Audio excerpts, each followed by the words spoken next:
Mas afinal de contas, você pode morar em Portugal sem autorização de residência? Nas últimas semanas, temos recebido muitas pessoas perguntando sobre o novo visto em Portugal, que é o visto de residência. Como que funciona esse visto? Nem tudo são flores. E muita gente na internet, nos vídeos, acaba falando besteira. Veja o vídeo até o final para que você consiga entender como que vai funcionar. Esse visto de residência nada mais é do que uma autorização prévia, uma autorização para que a pessoa consiga vir para Portugal procurar emprego. Uma autorização simplificada para que Portugal tenha controle de entrada em suas fronteiras. Portugal precisa de mão de obra, precisa de gente que fala a língua portuguesa, precisa de você, brasileiro, para trabalhar. E muitas pessoas não têm como comprovar renda, por exemplo. Então acaba sendo um fator impeditivo, a pessoa acaba vindo a Portugal com a desculpa de que vem a turismo e acaba ficando no país para trabalhar, para estudar, para viver. E tem que buscar o quê? A autorização de residência no CEF. E neste momento acaba sendo um problema. Então como é que se resolveu isso? Permitindo que a pessoa venha sem precisar mais comprovar renda, nem tenha seguro viagem, por exemplo. Tenha um prazo de 4 meses, ela tem um prazo de 120 dias para que neste tempo ela consiga um trabalho. Visto de residência não é título de residência. Quando você pede um visto ao consulado, depende de um parecer do CEF.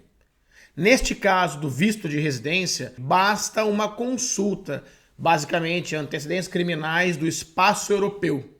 De posse dos antecedentes criminais é emitido o visto de residência imediatamente. Esse visto de residência, a nova lei, ela dispensa o comprovante de renda, que é um meio de subsistência, ela dispensa o seguro viagem e também da passagem de volta. Esse visto de residência serve também para a Europa?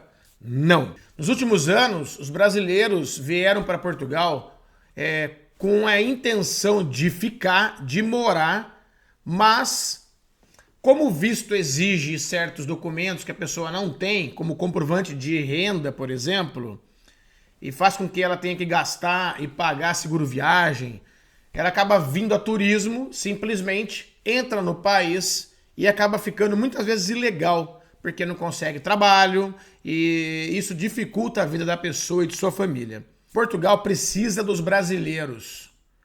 Primeiro, porque são trabalhadores. Segundo, que falam a língua portuguesa, né? E quando você muda de país, é importante você se comunicar. Então, Portugal é um ótimo país para quem realmente deseja trabalhar, mudar de vida. Portugal recebe, em média, por ano, isso dado antes da pandemia, tá? Cerca de 23 milhões de pessoas. Quanto que o Brasil recebe de turismo? Apenas 7 milhões. Portugal recebe mais de 3 vezes mais que o Brasil. E Portugal é do tamanho de Pernambuco. Você imagina como Portugal é pequeno em relação ao Brasil e recebe 3 vezes mais pessoas, turismo no país. A nossa mão de obra do brasileiro em Portugal é bem-vinda, mas que venha com autorização para trabalhar, que venha legalmente. Isso é importante. Por que eu fiz legalmente assim? Porque é apenas válido por 4 meses. Então, o visto de residência, ele não isenta você de buscar a sua autorização de residência. E por que os brasileiros estão ávidos por mudar para Portugal? A maioria das pessoas, que quando você pergunta por que você resolveu mudar para Portugal, a maioria das pessoas fala que é a segurança.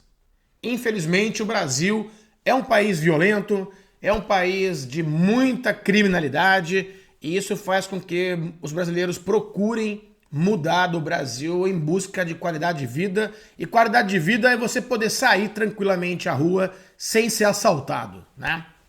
Eu estava lendo um livro sobre segurança pública no Brasil e você fica chocado com as informações.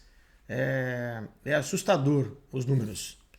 E é um dos maiores motivos que o brasileiro resolve mudar, né, para Portugal, principalmente. Vamos pensar nos filhos. Eu e a Mariana, nós temos 3 filhos. De 20, 18 e de 11. Eles saem pra rua, nós saímos pra rua, por exemplo, em Portugal. Todo brasileiro que tá vendo esse vídeo, ele vai entender. Quando você sai pra rua, você tem o costume de olhar pra trás, pra perceber se não tem ninguém seguindo você. Isso é uma coisa básica, pelo menos na minha cidade, nos meus amigos, na minha família, ainda mais à tarde, no fim da tarde, à noite, você vai andar pra rua, você olha pra trás. Então é como se fosse cultural isso já. Em Portugal isso não acontece, você perde este costume de olhar para trás. Inclusive é até estranho quando você está atrás de alguém muito próximo, a pessoa nem se incomoda.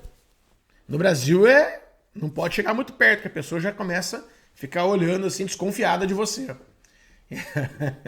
Então, eu acho que a gente tem que realmente buscar mudar de vida e não se acomodar e achar que aquilo é normal, tá? Então, os brasileiros que estão afim realmente de mudar são bem-vindos em Portugal. Bom, para não me estender muito sobre essas questões, visto de residência, que o brasileiro tem procurado muito mudar de vida e trabalhar em Portugal por questões de segurança pública, agora eu vou falar sobre uma questão que é muito importante, que é o ETIAS, que é a autorização do brasileiro vir para Portugal a turismo.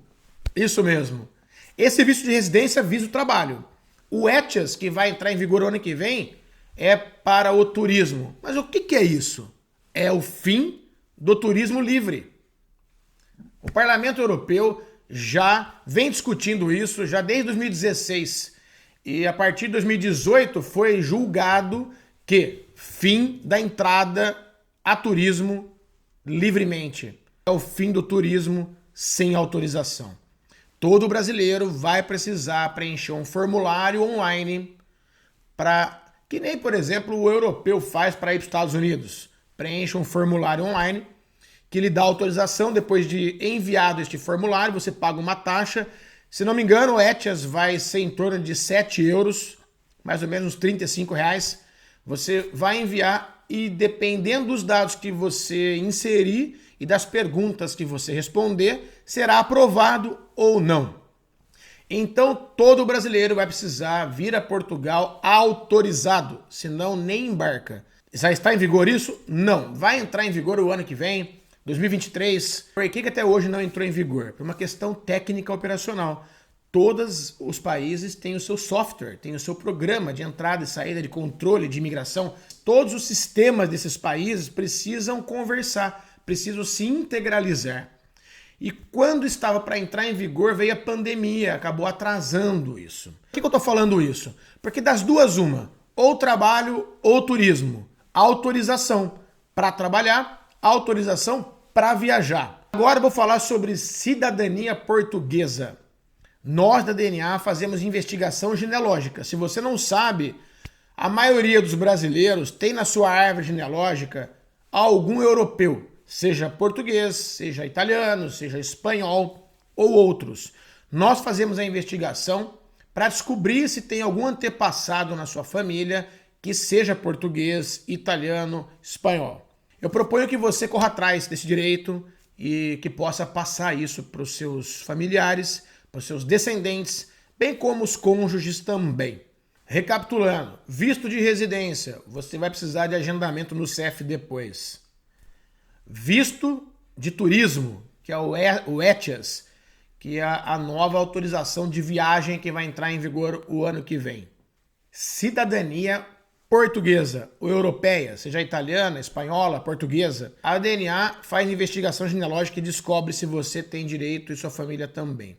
Então essa possibilidade de buscar seus antepassados é muito importante, pois acaba com a burocracia de você se legalizar no país. Tendo a cidadania portuguesa, você não precisará mais lidar com o CEF. E isto é vitalício e hereditário. Ou seja, transmite para os seus filhos, para os seus netos, para os seus bisnetos, garantindo assim o direito de toda a família. Meu nome é Rodrigo Lopes, eu sou advogado da DNA Cidadania e estou aqui para ajudar você e seus familiares a conquistar esse direito.